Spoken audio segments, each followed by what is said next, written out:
Hey, good morning. Scott Luton and Greg White with you here on Supply Chain Now. Welcome to today's live stream. Gregory, how we doing?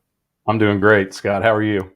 I'm doing wonderful. Did y'all have a big shindig for your brother Mitch last night? Did you fly up to Indianapolis and back really quick? We had a great big shindig on Facebook. Happy birthday, little brother, right? Well, had a blast yesterday on the buzz.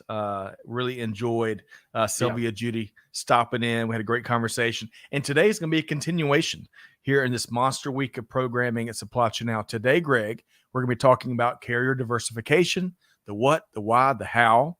And we're going to be leaning on the expertise of a couple of repeat guests that we know and love from Yeah. Ratelinx. Should be a great conversation, right? Yeah. It's funny. We've been talking about this topic a lot. And just yesterday, I posted about Joann stores. They don't like to be called Joann Fabrics anymore. Joann stores and Abercrombie and Fitch making their own provisions for ocean carriers. Lots of companies are doing it for truckload and LTL. They're becoming their own carrier. They're broadening their contract base. I'm really curious because this is an area where obviously Shannon and Nate. Oh, sorry. They can. Everybody knows we've been promoting this, Scott. We've been promoting it. That's true. Uh, That's true. but where Shannon and Nate can really shine and bring a ton of expertise in terms of what's going on in the marketplace today. Tons by the truckload, been there, done that, and Literally. then some. So, and they're doing it differently than all the other Johnny come latelys. If that's still is that still a word? Is that still a phrase, Greg? It's often the phrase I use in regard to Shannon and the Ratelinx team because it seems like over the last several years, TMSs have been popping up all over the place, right? They've been doing it for a long time, have had a visionary um, point of view on the marketplace, and it feels like the market is finally ready to adopt and adapt to what Ratelinx has been promoting and really enabling for over a decade. That's So right. So you're going to have the opportunity to learn from two supply chain OGs here today, TMS OGs here on Supply Chain Now. So stay tuned. And folks, hey, buckle up, get ready. We, bring it today because we want to hear from you too. We're about to bring on Shannon and Nate with Ratelinx, and we'll formally welcome them in just a second. But hey, hopefully you packed your voice and a sandwich, and so you can share what's on your mind over the next hour as we talk about the big topic of carrier diversification. Okay, so Greg, let's say hello to a few folks before we bring in our esteemed guest. Hey, look here, James Malley with Pacurate. We were just talking about James yesterday, yo, right? always consolidating, James Malley. Yo, right? Never, He, he, never. he makes sure you use just the right size packaging for everything, including words. Yes, you beat me to it, man. You beat me to it. Never a wasted syllable with Right, Mr. Malley. But James, right. great to see you. I think you're tuned in from. He lives in Brooklyn, right? Or is it Bronx, Brooklyn, the New York. Bronx? Let's just say New York. That's right. Generally. So James, correct us, but great to have you here. Looking forward to your upcoming show with us here. Todd Burke is tuned in via LinkedIn. Hey, Todd, I don't know if you saw. Clearly, you've got a real MBA. I was sharing earlier, or maybe in the weekend, about John Wooden and what he referred to when he Oh talked about an man, MBA. yeah, That is, so Coach Wooden was about a mop bucket attitude. There was never never any task that was beneath any coach, any player, or whatever it takes to win as a team. So I love that acronym. But Todd, great to have you here, and let us know where you're tuned in from. Shashi is tuned in from the UAE, Greg, via LinkedIn. man. We have a big audience in the Emirates, don't we? Thanks, We do. probably in large part to Kim Winter and his team at Logistics That's right. Executive, right? But The one and only Kim Winter. Kumar is tuned in via LinkedIn. Kumar, let us know where you're tuned in from. We'd love to connect the dots. Libby, hello, Libby, via LinkedIn. Of course, we couldn't. Libby's an outstanding advocate and facilitator, right, Greg? yeah, no doubt. She keeps Nate and Shannon on the straight and narrow. That's right. Libby, great to see you. Catherine, of course, big thanks to Catherine and Clay, Amanda and Chantel, all the folks behind the scenes to help make the production happen today. Man, Josh Goody is back from Seattle via LinkedIn. Josh is The becoming weather report today, so it must be back to normal. That's what I'm guessing. Last couple times it's been sunny and 70 or something like that. So it's too nice, just Josh. Seattle. Yeah. Don't paint us Seattle. you got to paint us that rainy picture that we come to know and love. But right. Kidding aside, keep bringing that POV, Josh. We love your comments and our conversations. Greg, you're just talking about this gentleman here, right? Yeah. I mean, they're doing great things. And it's interesting that he says from the Middle East, because I think he just got back there. If I recall correctly, he was just in Europe. It's so hard to keep up. Where the heck have you been, Kim? Just make a short list. Just in the last week, maybe. Carmen Sandiego is easier to keep track of than Kim Winter. Right. Where's sure. Waldo, right? That's right. Where's Winter? But Winter is coming. Winter is coming, and just wait. He'll be in your neck of the woods.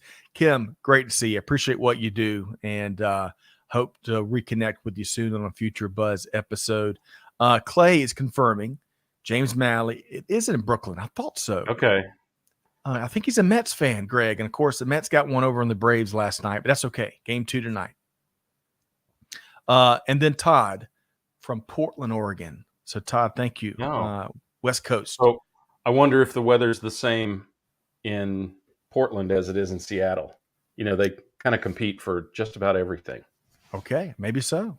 We'll have to check him out. Let's see. Dirk. Let's see here. Let me make sure. So this is a LinkedIn user. This is Dirk Stolt. So sometimes, folks, if you comment and you get this LinkedIn user, you just have a security setting on your profile that doesn't share it with third-party applications. So check that out. But Dirk, hey, big high five from the Metro Atlanta area, and appreciate what you're doing in Germany. Great to have you here today. Okay, so Greg, are we ready to welcome in our two esteemed guests here today? Yeah, let's do it. With no further ado, I want to welcome in Shannon Vaillancourt, president and founder of Ratelinx, and Nate Endicott, senior vice president for global sales, marketing, and partnerships. Hey, Shannon, Nate, how we doing today? Good. Great. How you guys doing? We are doing wonderful. We've got the whole gang is with us. Coast to coast doesn't do it justice. We're going around the world. In not even 180 days, not even 180 minutes over the next 60 minutes or so. But Nate and Shannon, great to have you back. We've enjoyed our previous conversations. Yes, too. Thanks for having us on. We really appreciate it. You bet. And Nate, we'll have to dive into some baseball analysis. We might not get to it today, but as a former professional baseball player, I got to get you to weigh in on what the Braves are missing to this point in the season. We'll save that for later in the conversation. You're missing another 15-game winning streak, that's for sure. Yeah. It comes down to W's, right? That's right. Every day. Okay. So speaking of playing to win, let's talk about, as we have a nice little forum warm-up conversation before we get to carrier diversification. Greg, Shannon, Nate, and really the whole team on the production side, we had some passionate debate in the pre-show about this topic we're going to start with today. And that was important. Yeah, this is very important. That's right. Let me have your undivided attention, class, as my third grade teacher, Miss Graham, would like to say. And I never quite figured out what undivided meant for some reason until at least fifth grade. But hey, let's talk about the best French fries ever known to humanity. And so Greg and I, we've shared on previous shows where we think. But I want to start with Shannon. So, Shannon, weigh into this fierce debate. Where's the best French fries you ever had? So, I grew up in Chicago, so of course McDonald's is right there. But I'm going to go a little off the beaten path. So, what we used to do as a kid growing up in Chicago is every once in a while for a treat, we'd ride our bikes to the Tasty Freeze, and we would get a bucket. Oh my gosh. A bucket of fries. Yeah. And we would just sit there, and it's like, I can't even imagine eating that anymore. That was like the treat. We wouldn't go to McDonald's for the fries. We'd go to Tasty Freeze. Oh, Shannon. So I think I'm going to go with that one. You did a I little. think he head faked you in the pre-show, I Scott. say that little switcheroo, Shannon, a little switcheroo. But hey, He had time to think about it, right? all right. So Tasty Freeze gets Shannon's vote, and folks, whether you're Nishant or Shaju, Josh, Todd, hey, all y'all, let us know where you find the best French fries known to humanity. Nate, I wonder if they have French fries in the Himalayas. hey, right? Nishant, hey, inquiring minds want to know, and Right. It's not too often you hear someone that's dialed into a live stream from the Himalayas. Nishant, welcome. I didn't know you could get get internet there. I mean, you're higher than anyone else, so I would think you'd be able to catch a signal somewhere, right? It's not how it works. So Nate, best French fries ever. Your own. The world's looking at you now. Man, I grew up in Southern California, big In-N-Out fan, but I don't know. I think, like Greg, we were talking about, you said a little bit thicker steak fry. I'm gonna have to go steak and shake. Oh, but those are skinny, Nate. Those are skinny fries, They have. I mean, how big do you need them? That's right. like a steak. That's Nate.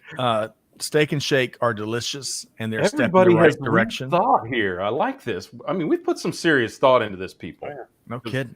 We're getting different answers than when we had, as Scott said, a very spirited discussion prior to coming on the air. Very spirited. Hey, really quick, before we get Greg to weigh in and put a damper on all my fun, Josh says Zips fries are the best, and that's followed closely by a shop in South Central Washington called Miners. I love that. Todd says he's going with Whataburger fries. Clay's pointing out the curveball that both Shannon and Nate just threw at us here, better than what Scherzer was throwing last night. And Shashi says curly fries from Hardee's. Now that's a new entrant Hardee's to the debate. So Shashi's clearly from the South of wherever he's from. That's right. He's a Hardee's fan, right? Amanda's after my heart. She's already got it, but and Catherine loves Whataburger. So Greg, weigh in. Best fries known to man. So in a chain restaurant, has to be In-N-Out Burger. It has to be their fries. They're made right there in the store, fresh. You can literally see them slice the potato that your fries are coming from. I really value that. But I am, to Nate's point, I'm a steak fry guy. Those thick, fat. Oh man, when I was a kid, when we would go to bad restaurants and eat terrible steaks, right? That was what they had, was those kind of Western fries. Sizzler. Grew up eating. Well, we had local bad steaks, by the way, which is ironic growing up in Kansas, isn't it? But yes, it is. But they always had those steak fries. I guess I was just brought up wrong, Scott, because I know what your answer is going to be, and probably the answer of billions, right? Served, yes. Go ahead, tell us, Scott. Yes, so we're going to bring an end to the debate and throw out there that the answer to this question, the righteous answer to this question, is McDonald's French fries, as the world has spoken time and time again. So, for the sake of time, by the way, Monica's got a great point. Homemade fries, regardless, especially I think of my nan and anyone that's putting love in the recipe, making those homemade fries. Monica, you got a great point. So great to have you back here today, and thanks for that answer. Okay, so for the sake of time, as much as we could have the French fry hour, given all the passion and fervor over the topic. But all of that. Yeah. All of it. And you know what? We should have planned better and had French fries here in the home studio. But hey, another day. Greg, where are we if since the French fry conversation and debate has been settled, where are we going next with our esteemed guests, Shannon and Nate? Yeah, I think we ought to take it down a notch from changing your life to just changing your business, right? And talk about the topic that we've promised the audience, which is talking about carrier diversification. I led off talking about some of the discussions we've had, some of the articles we've seen, in talking about this. It's a huge topic right now, because even if you've got your carriers lined up, you may not have enough carriers lined up, or the right carriers lined up, or the right lanes covered, or whatever. So I'd love to start with you, Shannon, and kind of get an idea of, what do you see other than the obvious, or maybe including the obvious, Mhm. of having this diversified carrier network for companies?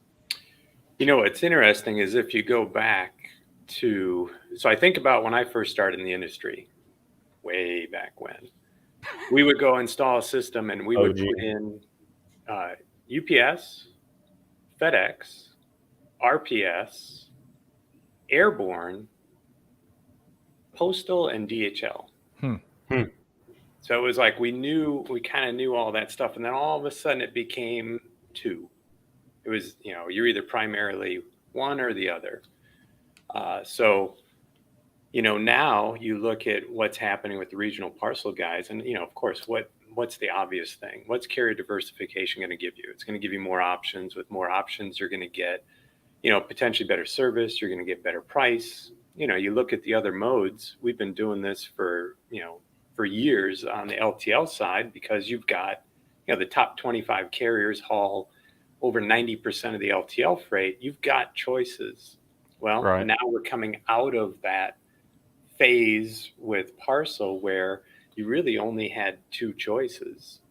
And when DHL went out of business here in the United States, they stopped hauling domestically. That was the last big challenge and the last big opportunity for diversification. And now with the regional players, it's real, and Yeah. it's going to allow companies to really pinpoint the areas that they want to have a different type of service. And because of the competition, they're going to be able to get it at a good price, which is going to make sense for both them and the carrier. And I think that's what we finally have shifted back. So what's new was old. What's old is new again, is kind of where we're at today, is how I feel.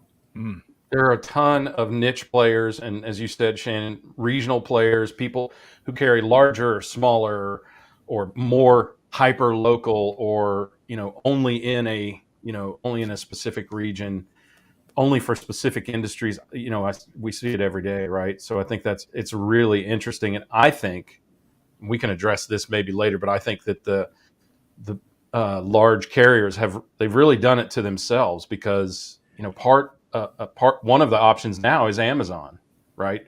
Amazon has Parcel because the largest carriers failed them back in 2014 and 2017, and they just felt obligated to build their own network. And I think as prices and selective customer engagement, to put it politely, has come to UPS and some of these other carriers, it's really opened the door for a lot of these regionals. Nate, what are you thinking? Yeah, to echo what you guys are saying, I think the biggest thing we see across, potentials or customers is just the customer experience. Like, how do you go deliver that experience to your customer and then deliver on performance and cost? And I think whether it's new e-commerce carriers, whether it's same day, on demand, carriers, whether it's the big bulky guys that are trying to take some of that stuff away from the big two. You just see, new carriers, it seems like, popping up all the time with all the tech money, and they come up with a new idea. But you're also seeing a lot of the retailers and a lot of guys do it themselves and figure out ways to, hey, if they can do it, we can do it. But I think it's, now more than ever, you have a choice. And if you don't execute on that choice, you're missing out.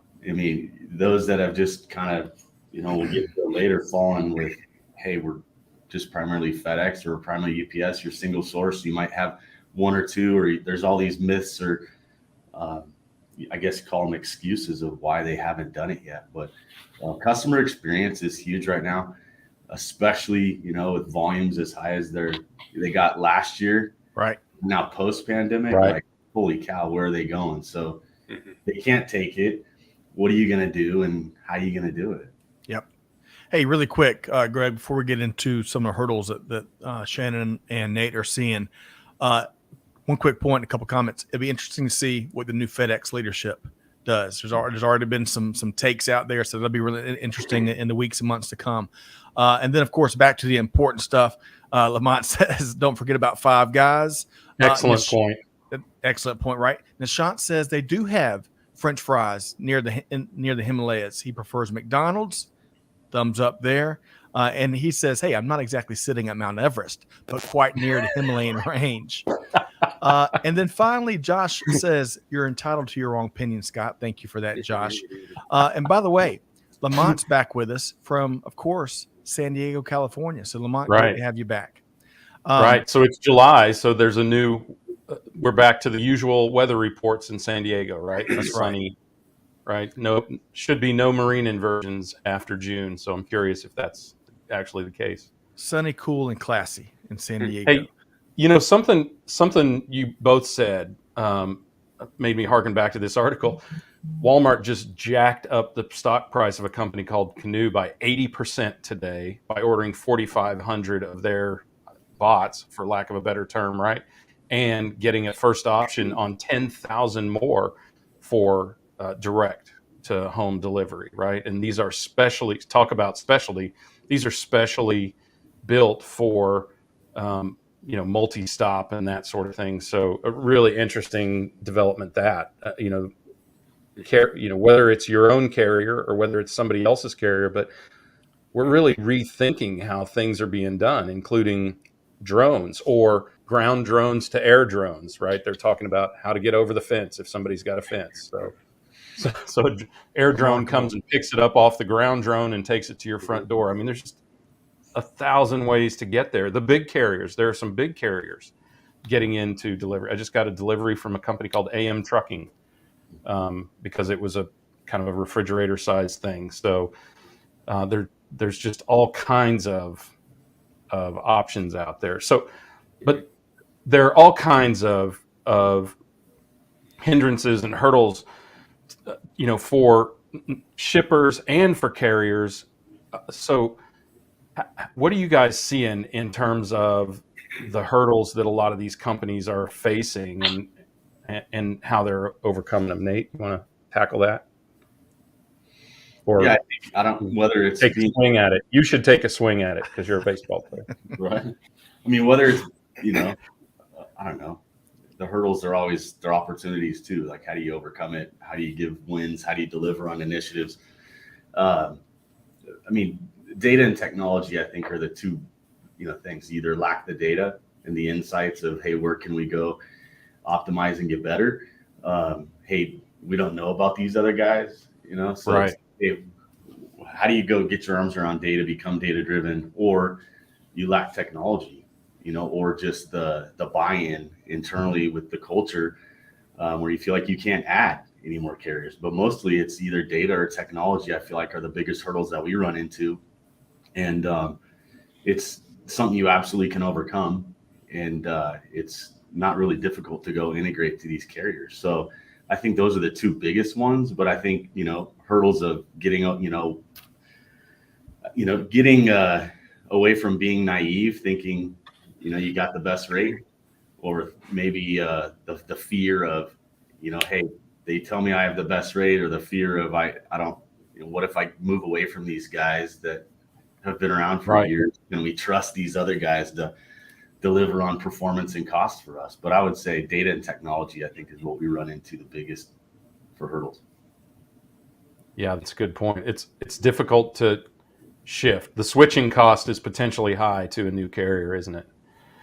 I mean, because the risk is, frankly, the unknown. Can they literally deliver? Yeah. Shannon, what are you seeing?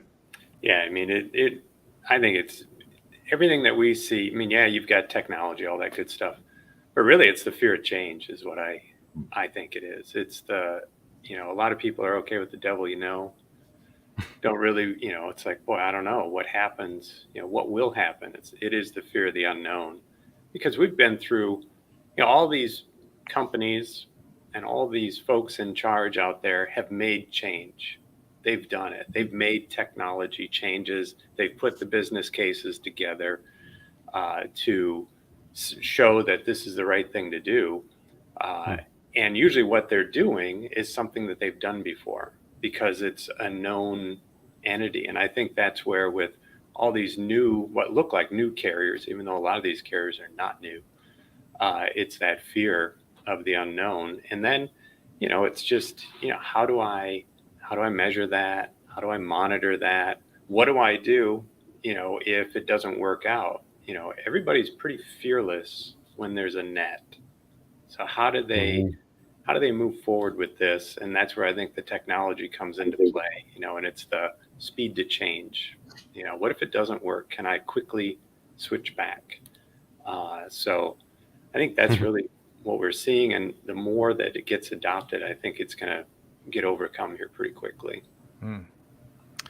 Well said. Well said. I'm going to share a couple of quick comments here. Todd says, going back to what we're talking about, the major carriers, a duopoly is never good. Todd says service declines and pricing increases in perpetuity. Innovation, as hard and costly as it is necessary. Amazon, he continues to say, with their infrastructure and capital, will continue to take market share. Excellent point there. Todd, good stuff there. And Shashi says, price war is a huge concern as the services decline, and especially with oil pricing going higher and higher. Shashi says delivery performance will receive the dent. Before we shift gears into myths that Nate alluded to earlier, any comments there on both Todd and Shashi were talking about the service declines, right? Shannon, Nate, any comments in terms of how you may have seen that play out in the market? Well, I think the service decline is just based on the fact that it's just too much volume. It's not necessarily that it's a duopoly. If the duopoly could handle the volume, we'd be fine. That's ultimately what caused the service issues that everybody's experienced. As volumes went to 10x. Yep. It wasn't like it's just the carriers have decided, you know what, I'm just not going to do it anymore. Right. That was an old one that I used to hear back in the day when companies would be like, yeah, but I don't want the carrier to handle my freight differently. And it's like, look, they're handling billions of packages a year. They're not going to see yours on the conveyor. They don't even know it's yours, right? It's like, hey, knock that one off because they're not paying us enough. That's not the case. And that's where I think the duopoly is fed into just overcapacity. That's what I think it boils down to, plain and simple. Well said. Nate, anything to add before we talk about myths? No, I think, volumes were astronomically, just through the roof.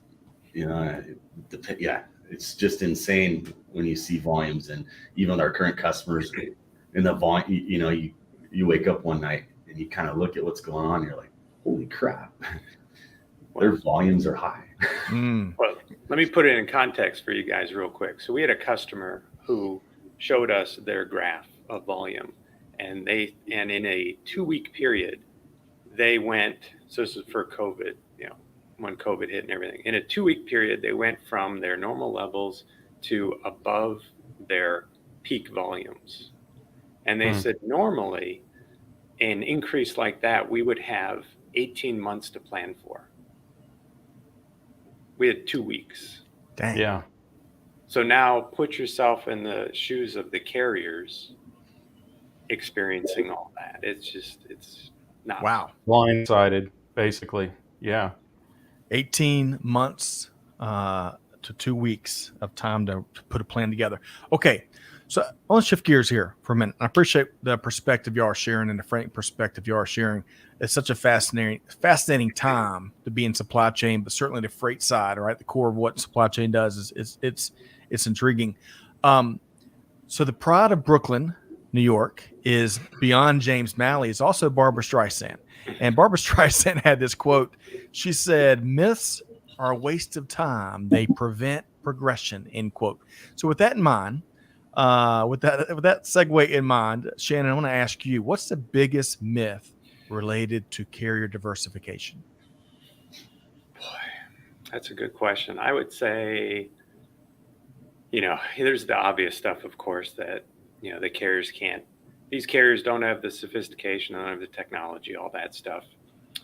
But I would say, I don't know if it's necessarily a myth, but an unknown is if you don't think that you have lanes that are subsidizing other lanes of your own freight, you are not thinking about this correctly.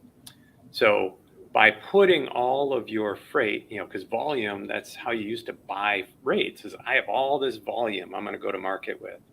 Well, there's a pocket of that volume that is expensive to the carrier, and they have to recoup their cost on the pocket of the freight that's not expensive to them. And that's why you're subsidizing your own lanes. And to think that you're not, you're either a fool or you're not paying attention. One or the other. So what can you do about that, Shannon? I mean, do you think that I'm curious, do you think that this new broader spectrum of carriers, does it allow you to pigeonhole some of that more costly freight? Absolutely. And and this is what I've seen on the LTL side. The LTL side was the same thing.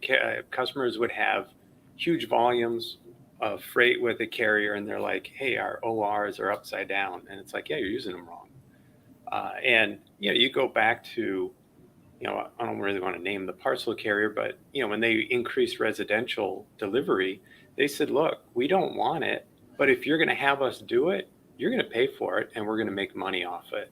So there you go. It's like, that's a great example of where, not every lane is a good lane, not every type of shipment. And you think about Parcel, what makes them very unique is that, where you live, Greg, your zone 2 1 pound package costs the same amount undiscounted as where I live, my zone 2 1 pound package. But they're not the same. I've got different volumes going here. I have different freight densities than you do. So to think that I'm not subsidizing my own freight, if I have a DC in your area, that zone 2 cost is being subsidized maybe by my zone 2 cost here in my Phoenix location. And it's like, so that's where a regional guy would maybe make more sense, because maybe in your footprint, they're incredibly optimal. And it's like that to me, so I don't know if you want to call that a myth, an unknown, whatever you want to call that. Yep. Hey, really quick, and then we'll get your take. I think that's a really good exposure, because I think people forget that suppliers, vendors of any kind, they're going to get their money out of you one way or the other, right? And that they have to have a viable business as well. It's only fair, right? Right. Well, one of the big 2 carriers, I remember going on a tour, this was years ago, and they have 13 PhD mathematicians on staff. Wow. And I'll give you a hint, it's not to help you. Yeah. Right. Man, that's got to be. Let me make a note of that, Shannon. Yeah, you ever seriously. talk to a PhD mathematician? I've had the good fortune of talking to one once, and whoa. Man. Did you come away confused? Those are the folks. I thought I knew something. Yeah. Those are the folks that are working on the James Webb telescope, which those images have started to come in since yesterday. I don't know if y'all have seen that. But man, out of your league, Shannon. It's interesting to know kind of what you're up against there. And by the way, Nate, I'm coming to you next. But by the way, Todd and Shashi, big fans of what the points you're making there. Todd talks about this golden package when he was at FedEx. He says, my package is the only package, kind of that golden package thinking. Your point is valid, Shannon. Volume has outpaced capacity. Great point. Okay, so Nate, we're talking myths, right? Myths, and also maybe beyond myths. I've got a tough time saying that word for whatever reason. It's almost like a 3-syllable word, but myths. Anyway, it's maybe head trash for keeping you from making some changes, right? And actually facing these assumptions that probably a lot of folks, they set it and forget it and put their head and their bandwidth on other parts of the business. But what else out there you want to call attention to as myths when it comes to carrier diversification? Yeah, I mean, I think with all the new carriers that are popping up, you still hear it, is these regional guys, they just can't, take this for me because we're not in their, area. It's like this national carrier. But I mean, if you think about, again, if you have data and you have technology that you can plug and play, you can absolutely get creative, and these carriers will get creative. And I think we're seeing this now, more than ever with, recent acquisitions of even some of the regional guys. You absolutely can do it differently. But we still hear it all the time is I have the best, I have a great rate. It's like you're single source with one of the big 2, and you're a $20 million small parcel shipper, you don't have. You don't have a great rate. Is that what you're saying, Nate? We've got, some of the calls we've gotten to sit on where it's like, hey, unless you spend 700 million in in parcel spend, you might start getting a good rate, but like, let's face it, so I don't know. There's so many, I think, that we hear, that we come across. Again, it comes down to, the fear of the unknown and fear of change. And, hey, what if I bring in new carriers? Are going to totally mess up my pricing with this one? Am I going to get in trouble? And it's like, hey, there's definitely someone today that can haul your package and do it probably at, hit service and cost for you if you need it. Huh. Well, how do you verify that service? I'm curious. I mean, that fear, both of you, I think we all acknowledge it, but both of you have mentioned it. So how do you believe that it's okay to use Deliver or Part Runner or whoever else is out there? There's hundreds, maybe thousands of them out there now. How do you verify that it's safe to switch to one of those? What's your definition of safe? Well, okay, so I mean, is there any indication, I guess, that should give us, or is there anything that should give us an indication of whatever someone's definition of safety is? I mean, I think about it this way too, and I think talk about a myth. The myth is you're getting the best service you could from your carrier. We've just talked about that this entire time, that you're not, right? Because even they are over capacity. So, I think about it as, what have we got to lose? We're paying too much in many cases and getting subpar service. So what do we really have to lose unless they just absolutely can't deliver? So to me, it feels like the devil may be more dangerous than the devil you don't. Well, and I always laugh when, the reason why I asked what's your definition of safe is if we're talking about truckload, let's say this is a truckload move. So it's a full truck of stuff. Most truckload carriers are owner operators. They own less than 2 to 3 on average. 90% are fewer than 6 vehicles. Yeah. How do you know that's safe? Why are you okay with that? You have a full truck. Yeah. Isn't that riskier? Help me understand your question a little bit better. Why there's one little package going with this carrier with thousands of other packages? Isn't it safety in numbers? Up to a point, right? As we've said with capacity. But that's why I'm like, how do you, these carriers all have the latest technology, and these, with cloud and all that computing, that's lowered the cost barrier to have technology, first of all. And they all use the same basic backbone anyways for technology. Unless you're one of the big two where you have your own, unique device, or Amazon with their own unique devices. And even Amazon, they're using a backbone that's a basic, smartphone app and stuff like that. So that's why, to me now today, things have changed drastically because the technology barrier is gone, just doesn't exist anymore. But yet, think about that truckload carrier, no technology, no visibility. I'm giving them a full 53 feet trailer full of stuff. And I'm okay with that. So if I can, I want to add this great comment in from John. John, thank you. And folks, we invite everybody's take on their observations, much like John's sharing here, especially as it relates to what we've seen evolve and play out in recent years. John says, we track on-time performance for all the regional and national carriers in our network, as well as claims and other service metrics. He finds that some regionals perform very well in relation to the national carriers. Thank you for that, John.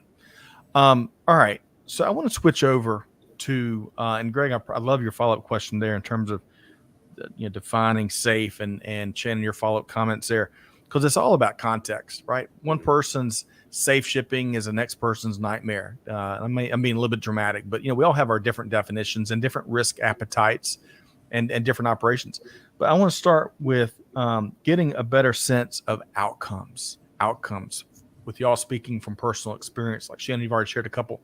Nate, when you look at some successful carrier diversification programs, what comes to mind as really, folks that were just over the moon with where it has landed their organization?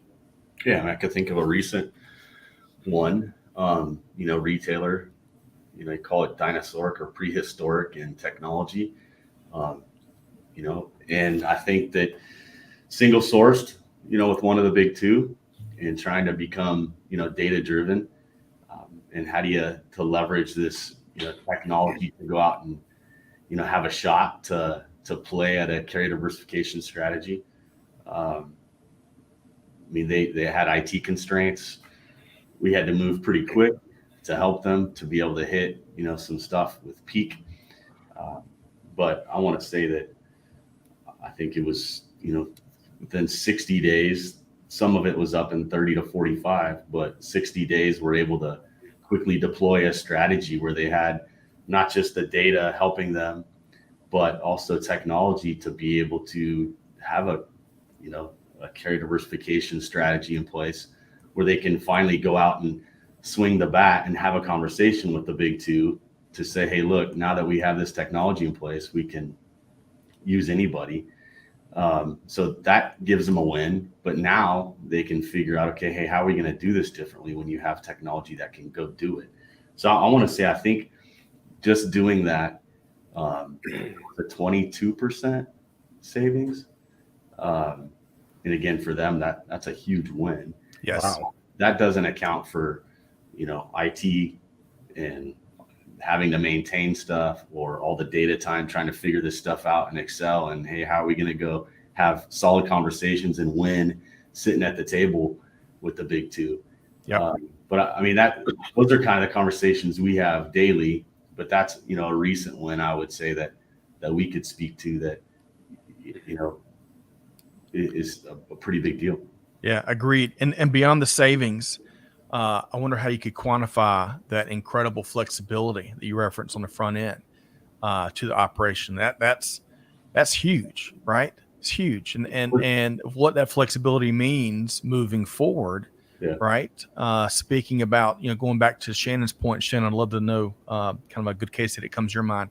Going back to Shannon's earlier point of how sometimes we put our own constraints on the options and possibilities. Yep. Just from a comfort standpoint, maybe. But Shannon, speak to what you've seen in terms of really successful case studies. Well, I mean, we've had lots of customers where carriers been coming in to give them a big price increase, and by having the data, we were able to find the right opportunities to plug that gap. Carriers still got volume that they wanted. Again, this is the subsidizing of the lanes. That's why they were coming in with a big price increase, because it just didn't fit. They were heavy in a certain area that the carrier was just very expensive in, and that's where they were able to bring in other carriers to haul that freight that fit them better.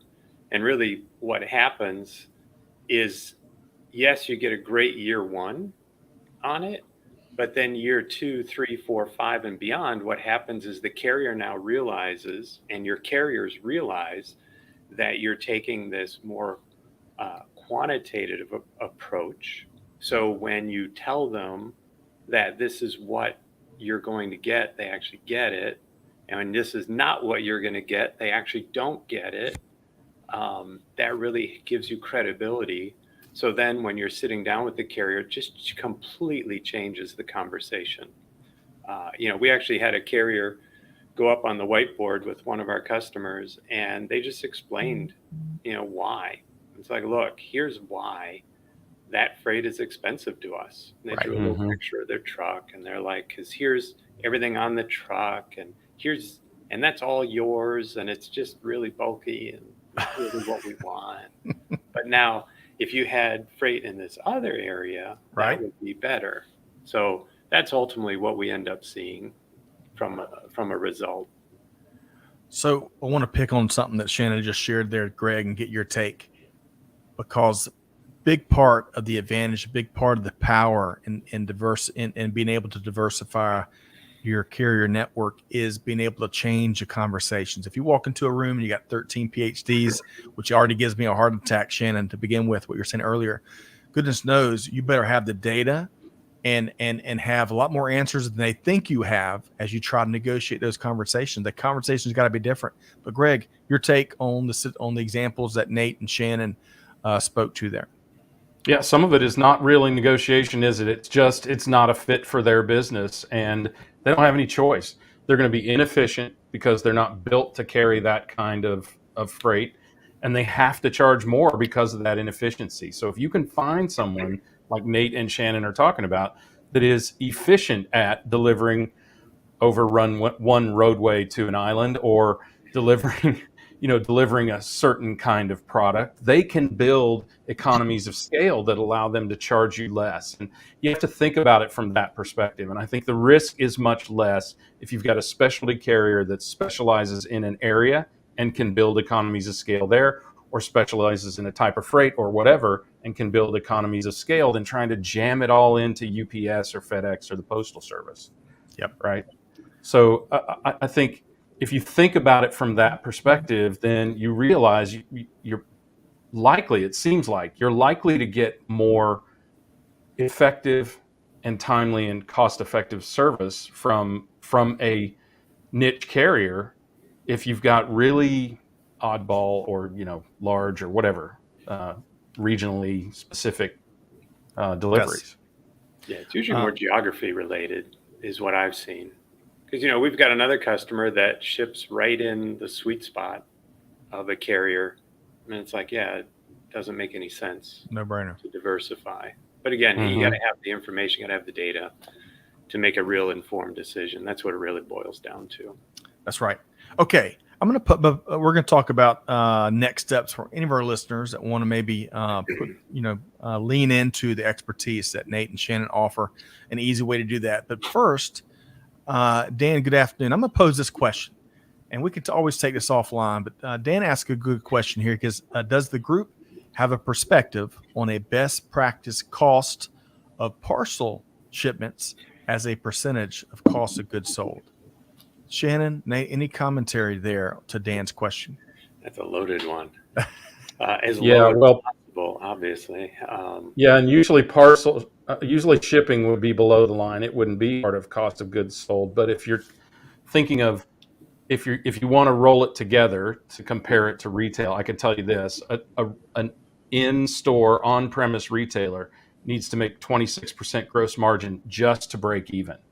So, and that's arguably the delivered cost. So you need to have at least 26% gross margin left over once you've paid for shipping, I would think. Exactly. Maybe a little bit less if you don't own your own facilities and whatnot.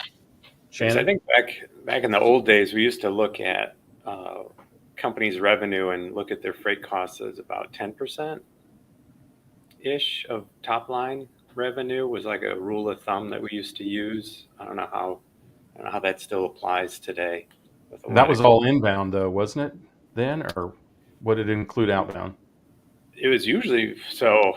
When we were going to like a $1 billion a year company, we were looking at $100 million usually outbound spend. Oh, okay. How we would be doing our rules of thumb usually back in the olden days. Reminiscing. Our next podcast rules series. Of thumb, right? Rules of thumb with Shannon Vaillancourt. We're evolving past thumbs now. Yes, that's right. Well, Dan, thanks for tuning in and thanks for that question. Shannon, Greg, thanks for taking a stab at it. But Nate, I want to talk, we really enjoyed multiple conversations. One of the easiest ways that folks, I know y'all encourage them to kick the tires on trying something new. To steal one of my favorite Nate Endicott isms is you got to get out of that lazy boy, quit eating donuts and do something, man. I love when Nate shared that a couple live streams back. But Nate, just how easy is it, to join you and maybe the Ratelinx team, do a demo, see if it's a good fit for what these business leaders are trying to do, and especially if some of what y'all have shared here today appeals to them. Nate, how can folks do that? Yeah, no, absolutely. They can go to sales, send us an email at sales@ratelinx.com, and you can start there. We'd love to have a conversation. A lot of people have been, calling and checking in lately and trying to figure out, hey, peaks around the corner. So how do we do this? A lot of times you can't pull out the technology. You just don't have time to maybe do that. Maybe you do, but how do you, from a data side, gather all your insights so that you can go and do this better and be more prepared to deliver on your initiatives? But sales@ratelinx.com, and we are very responsive, and we will get back to you. It's just that easy. And I promise you, folks, beyond talking all things freight and then some, Nate can share. You can compare notes from a baseball perspective. I love Nate's experiences playing minor league ball. And while Nate, who's your favorite major league team? I don't know if we've ever talked about this. For you, I'm a Cubs fan. Cubs fan. That's right. Well, the Cubs are kind of rebuilding a little bit, but hey, they broke through finally a couple of years back, right? Yeah. And I think everybody was pulling for the Cubs back then. Well, Nate, so the whole world, that's right. Folks, check out sales@ratelinx.com to book that demo. You'll enjoy the time spent. It'll be frank feedback. Who knows? Maybe you can take advantage of some of what Shannon and Nate have shared here today. Greg, before we round it out and make sure folks know how to connect with Shannon and Nate, LinkedIn and elsewhere, your thoughts, especially as it relates to, kind of one of those undertows as part of this conversation. You can't keep doing things the way we've always been doing things based on all the market changes that everyone here has been speaking to. You got to confront that fear of change, right? To better the operation. Well, you have to embrace it. You absolutely have to embrace it now, because the disruptions that we've had in the past are about to be inverted. And just about the time, talk about a bullwhip effect, just about the time you're ready to handle greater volume than your capacity can handle, the curve is going to invert, and you're going to have a downturn in sales. Recession is coming, right? Sounds like Game of Thrones, doesn't it? Recession is coming. Arguably or inarguably, it is technically here, right? We've had two quarters of down GDP, so technically we are in recession. Now we're talking about global recessions and things like that. So you can't keep up with these kind of disruptions without technology. And Shannon built this technology. He and I have long kvetched over this particular thing. Both of us idiotically started companies in recessions, somehow built a company that was resilient enough to survive those recessions, technology companies, which in the old days when Shannon and I started companies usually went away from technology, right, as business went down. Now many of the highest performing companies have realized that this is a way to eliminate fragility in your company by having technology that allows you to predict, allows you to respond rapidly, right, and enables your people to deal with things in nonlinear fashion, right? Right. Because what was the truth yesterday may not be the truth tomorrow, and technology can see through that and help you understand how to navigate the truth of today. Well said. That was a Hollywood script you just shared there, Greg. I would just add, it would equip you to go into battle against those 13 data scientists that we've had so much fun with over the last hour, and win. Really quick, we know that Shannon's had some big fans throughout the conversation. Todd, get this. Todd says, Nate's a beast. Good stuff today, gents. So, Nate, you've got a big fan there in Todd Burke. Todd, thank you. Thanks for sharing throughout the conversation here today. Shashi also adds, great topic, guys, more relevant to the current disruptions. And yeah, I absolutely agree there. Okay. Shannon, let's start with you. How can folks connect with the one and only Shannon Vaillancourt and learn more? Probably just hit me up on LinkedIn. Hit me up on LinkedIn. It's probably the best way to get a hold of me. Or, if you reach out, sales@ratelinx.com, it'll get back to me eventually. I'm connected on all that stuff anyhow. That's right. That is right. Finger on the pulse. Shannon, always a pleasure.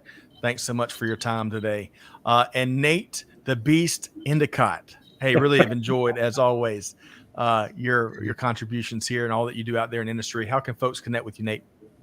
LinkedIn. You can message me there. I think if you click on my contact details on LinkedIn, it's all there. So it's all there. Without giving away phone numbers and social security numbers here, you can contact. And if you send the sales at Ratelinx, it definitely goes to Nate before Shannon. Right. Well, hey, folks, y'all check it out. Make sure you, at a minimum, you connect with Shannon and Nate. Check out that demo. It'll be worth your while. At least explore something new, right? Change that is perhaps best and a good thing for your organization. So big thanks to Shannon Vaillancourt and Nate Endicott, both with Ratelinx. We'll see y'all guys again very soon. Thanks, guys. Appreciate it. Thanks, fellas. Appreciate it.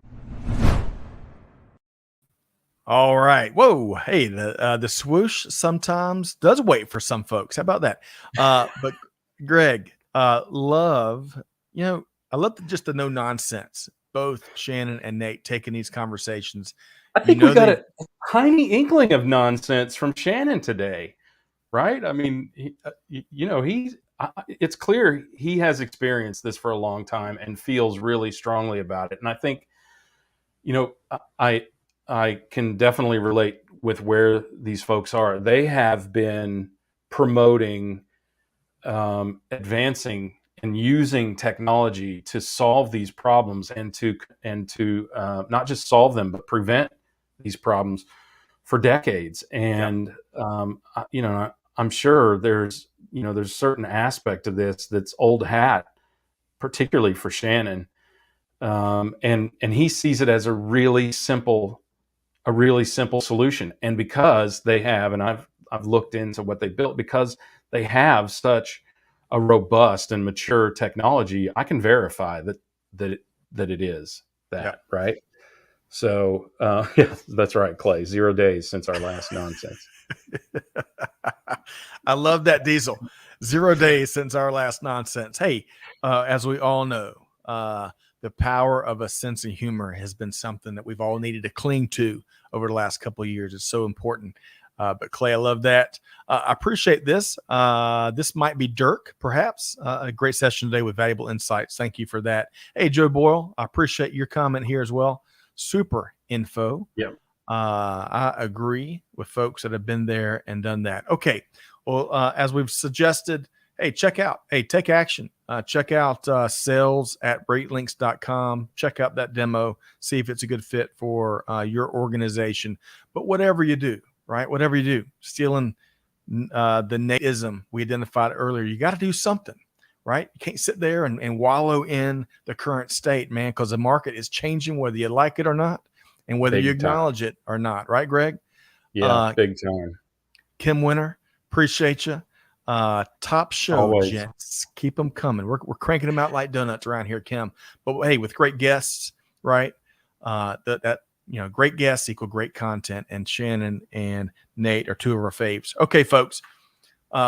Big thanks to production team for knocking it out again today. Big thanks to our guests from Ratelinx, Shannon and Nate. Big thanks to Greg White, who puts it out there as eloquently as it can be told. Greg, I tell you, I think you got a Hollywood scriptwriter in that home studio of yours there.